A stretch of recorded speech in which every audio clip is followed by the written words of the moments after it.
வீரபாண்டி ஏரி தற்போது நிரம்பி கொஞ்சம் கொஞ்சமாக கோடி வந்துக்கினுக்குது.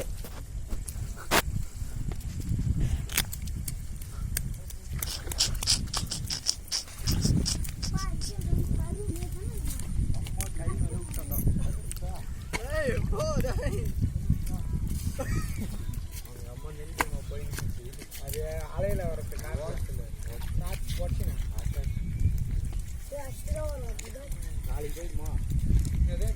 இறங்கிச்சுடா நீங்க. அதிகமா போனாதான் எப்படி அதிகமா போவோம். மழை வந்தாதான் தண்ணி எவ்வளோ வருது அதான் இந்தாண்ட போவோம். அந்தாண்ட தண்ணி இப்போ கம்மியாயிட்டு இருக்கேன். அந்தாண்ட வருதுல்ல